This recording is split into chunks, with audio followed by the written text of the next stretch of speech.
Right there guys, this is Rob, just doing a bit of a vlog from my car. I'm just travelling back from Lancashire and I've got a tin of Relentless here that I'm going to have a drink before I set off for the rest of the journey. I have just come back from Toys R Us in St Helens. I've been up to see my dad and I've had a look at some of the shops in St Helens while I've been up there. Like Smythe's, which I had fuck all interest in them, and I had a look in some of the supermarkets. I had a look in Asda, which had a few bits and pieces, but nothing that much of note. And the Tesco's there too, which had some cool stuff in. And quite often I like going to St Helens, obviously to see my family, but there's a lot of cool shops there that are much better stocked than Kidderminster where I live. And in St Helens Tesco's, they've got these Beast Hunters Shockwave, which I snapped up and probably paid too much for him, £9, but I haven't seen him anywhere else and he looks really cool. It'll go very nicely with my Legends Megatron from Transformers Prime. So I had to have that. They've got one left. So if you're looking for a Beast Hunters Shockwave, this is the smaller one, the Commander. They have them at Tesco's and St Helens. Well, that's right, this is good stuff. And Toys R Us, I picked up a Ratchet for £7, the Transformers Prime one, which is pretty cool. And I posted some pictures on the YouTube community of the, what is it, Year of the Horse, Starscream and Optimus Prime that they've got in the Masterpiece one, which look pretty cool. It's not really my cup of tea, but I thought I'd send the pictures, so you know, if you're looking for one, then you know there's some to grab.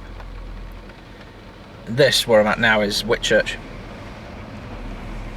This is the a place that I've come to very often over my life in the last couple of years, nearly every weekend, because looking after my granddad, who's not around anymore. And this is exactly halfway between Kidderminster and St Helens, so well, pretty much. And it's a good place to stop off and have some refreshments. I always go to the Truckstop, which I shall show you now. And let's see. There it is. If I just, whoops, clear that for you. That's a very good place to go. It's, if you like cafes, this is a great place to go. They're really friendly there, and they'll always sort you out for something to munch on, as they just did for me. 10 minutes before closing time, and they still did me some food, which is really nice of them. They don't mind clearing up around you. Really great place to go. So if you're ever in Whitchurch, or halfway between Lancashire and the Midlands, go there. Pardon me, it's getting to me a wind, probably burp in a minute. So yeah, about this vlog, I've had some really good feedback off some people who I'm subscribed to, and it's been a bit of a surprise, and they're asking me to do videos on various subjects, so I'm going to have a go and see how it goes. One of them being top 5 favourite albums and top 10 guitar solos, things like that. So I keep having to remember this camera that I'm looking at the screen and my eyes aren't looking at you. I have a look at the lens and hopefully they're looking at you. I have to get used to that. It's different to the iPhone, what I was using before. And it's kind of distracting because I'm used to looking at the screen, unless it's calibrated some way, or you can calibrate it, I don't know. So yeah, I'm going to do some vlogs on this, that and the other, and other things like social issues like bullying and stuff like that, because being on YouTube's made me realise what a positive experience it's been for me, and with realising that I've actually had some issues that I didn't really know that I'd had, that are like long-term things from the past, from childhood really, and doing the videos helping you to see yourself on camera, it helps your confidence quite a bit, and it's just a good experience. That's a short version of it. I'll do a proper vlog on that at some point, but basically the long-term effects of bullying and how I've noticed it can be quite damaging to you later on in life. So I'm looking to diversify a bit with the channel, and I've changed my channel name to just Robert Hayes, or so, well no, that's wrong, to Rob Hayes, which is my name. I'm not sure if that's a good idea really. My Google Plus name is Rob Hayes, so every time I log into YouTube now it says, do you want to log on as Rob Hayes or as your username for YouTube? There we go, up comes the gas. And yeah, I like the idea of using my name because I think, well, that's who I am, no bullshit. And the videos They're a varied content anyway, even though they're mostly Transformers reviews, so it kind of suits me that it's my name. But then also, there's other Rob Hayeses out there, so maybe it's not a good idea. But I couldn't really think of an interesting name to call myself. Maybe it's just because I'm not really comfortable with calling myself something cool. I don't know, like, I don't know, whatever, but something Transformersy. But Gerard Wolfgang Watt had a good one, Harmonic Chaos, with the C being used for the two words linked together. That's a pretty cool idea. And I might go for that, yeah, I don't know, not to say how it works out. So I'm going through a bit of an experimental stage, finding my feet a bit more, I suppose, and see how we get on with various things. So I was hoping to pick up a few more Transformers this weekend, but see if they had anything, but there wasn't very much in the shelves at the shops. There's mostly lots of that green Optimus Prime. I mean, I don't know if you've seen it, the Transformers Prime, Optimus Prime that is massive, that's got shoulder cannons that pop up and hollow legs and a pretty abysmal transformation. It's like they've just forgotten to do the back end of it. But it looks cool. But they do this one that's green. I don't know why that is. Have you seen it? The Hunter Prime. Man alive, that looks absolutely ugly as fuck to me. If you've ever seen Santa Claus the movie, where they're trying to get a suit for Santa, and they're trying different colours on him, and he has a green Santa suit, and it just looks wrong. They put a red one on it, it looks right. It's like that with that Optimus Prime. Green Optimus Prime just looks fucking weird. I don't know. I mean, if they'd done a different character, perhaps it would have made a good Decepticon.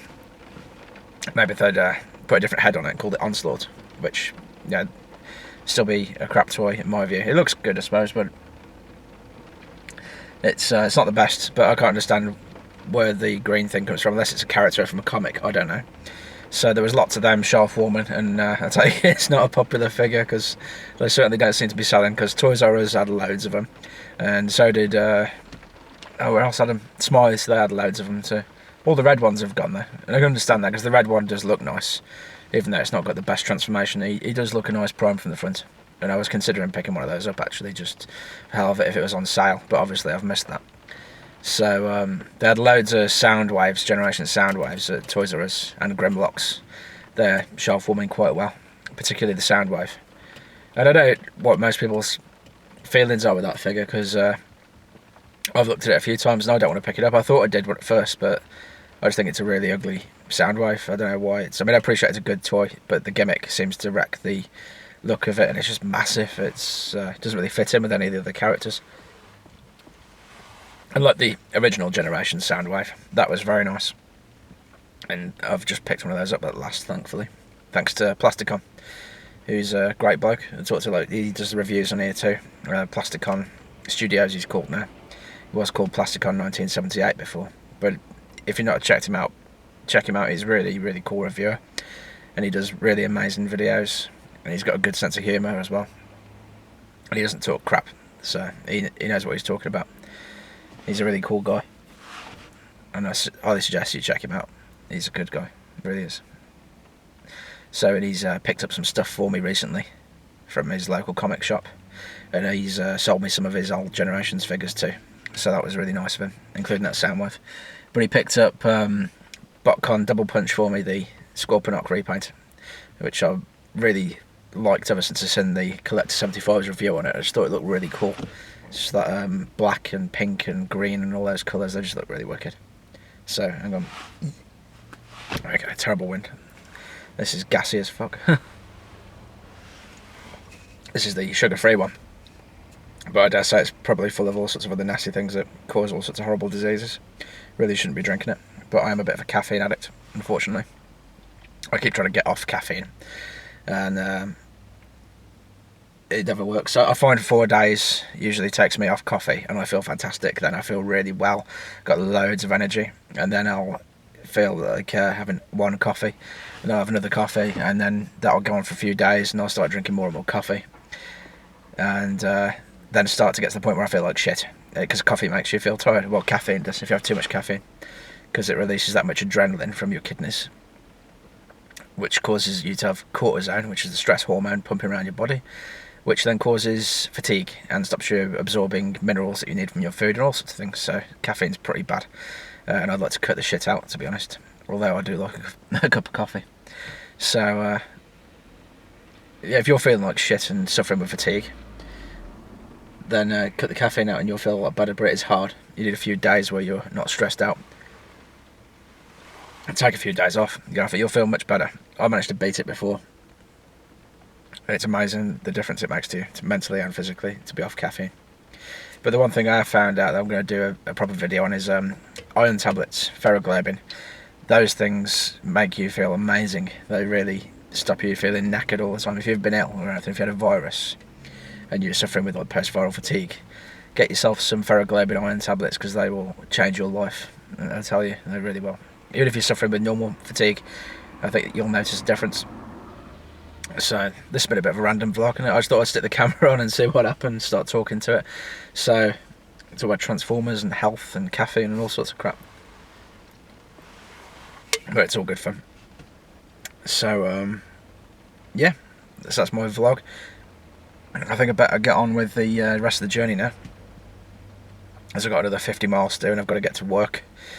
But I was thinking of doing a vlog on top of Billinge Hill, which is a place I'd like to put on my video channel. So it's a nice view of St Helens, where I used to live when I was a kid, and the pub. I actually tried to do a video earlier. I sellotapped my phone to the headrest of the car and drove around to try and do a little video of where I used to live when I was a kid.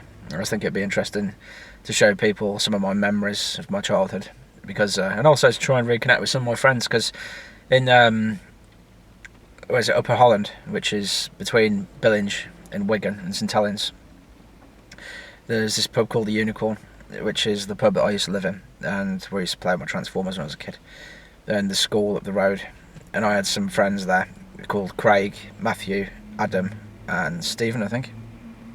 Might have been another one too. James, there was. Pardon me. And we used to play an awful lot with Transformers. We used to go to each other's house and watch the episodes and set up bases. It was great fun. We were good friends when my parents got split up and they got divorced. In 1989, I moved in with my granddad for a year before moving to Kidderminster, and I lost touch with them all, and it's really sad because we were good friends. And I sometimes wonder to myself, I wonder if they're still around, and I wonder if they're still into Transformers like I am, and it'd be cool to meet up with them again. It'd be really weird if they turned out to be reviewing on YouTube somewhere, or something like that. So I bet at least one of them is still into Transformers. It can't just be me, because we was mad on it. So it's amazing how times change, and places stay the same, things stay the same. So I was going up into my loft recently. That's another thing I've been doing recently. Emptied the loft out with 22 years worth of stuff, and I've took 2 videos. I took a video before it started and a video after it finished, and I might tag them on the end of this video, or I might keep it for a separate video, yeah, but I'm going to show you, I think, at some point. And it's unbelievable how much stuff you can get into a loft after 22 years. And we've had 22 years of people throwing clothes and curtains and toys, teddy bears, all sorts of shit up into the loft. So I went up there to sort it all out, and it was about 25 bags of clothes that no one had wore for years or wanted to wear, or sleeping bags, quilts, pillows, shoes, teddies. So a lot of those have gone down the charity shop to hopefully help people, you know, who need this, because there's no point in being sat there. And I nearly fell through the roof a couple of times there, which is a bit bad, but it should give me a bit of an adrenaline rush there. I did find a lot of my old toys up there. I found my Powertron Ertl, which is like a Transformer car. It's one of my favourite toys when I was a kid. It's this little black and grey car, and you rev it up, you push it and push it and push it and get it going faster and faster, and the wheel spinning. You put it on the floor and it runs, hits a wall, and it transforms and runs back towards you. It's wicked. I really, really love it, and it still works to this day. It's missing a tyre, and I just picked up a second-hand one that's a bit bashed around on eBay, and hopefully I can fix mine up. Mine's a bit bashed around too. It's been played with a lot, but it still works, and it'd be nice to get it, to have its other tyre back on. So I put a spare tyre on at the moment off another toy. So, and I found a KO jump starter up there too, which I had when I was a kid. I remember that. and found some more bits from my other G1s that I found up there, like Scorponok and stuff like that. So, and Vroom, my Pretender. So I'm hoping I might complete them all soon and maybe find all the bits from. At least if I find some, it's a bonus. And luckily I've still got the Headmaster Zarek for Scorponok, which is nice because he's apparently quite expensive. Although I hear there's, well, here I've seen as well on eBay, there's actually a nice KO now of Scorponok come out, which is tempting. So it'd be nice if they did a KO Black Zarek, because the way that thing shatters these days with the newer plastics, I'm sure the KO Black Zarek could probably come out a lot better than the original one, which sadly suffers those problems. Really cool looking robot though. It's just a shame that they have that problem. So in fact, if that's some of the KOs that I'd like to see come out, or at least reissues, I'd sooner see reissue, but of the stuff that had the gold plastic, like the G2 stuff and the late G1. Sorry I keep burping all the time, because it does look really cool, some of those bots, but I wouldn't go near them because I just don't see the point in buying something you know is going to break. It's I mean, I can see the points, you know, if you're collecting and you're a completist, but for me it's whoops, it's going out of focus. What was that? That's weird. There we go. Wonder why that is. Just noticed it going out of focus on the camera there then. So that's a load of waffling from me. Yep, I better crack on, get on the road now, as I need to drop off some stuff to the missus as well before I go to work, and I've got about 50 miles ahead of me. So I've picked her up some Angry Birds because she's obsessed with Angry Birds, particularly Terrence, the big green one. So she's got a massive green one which I got for her for Christmas, and then when we went out to Toys R Us in Merry Hill, I've got to stop by saying haven't I? I keep saying she found the tiny one and I've just found the medium sized one, so she'll love that. And yeah, hopefully that'll make her happy. So alright then, so thanks for watching this vlog, and I thought it'd be interested in the car and see what'll come out. So take it easy guys, see you soon, bye.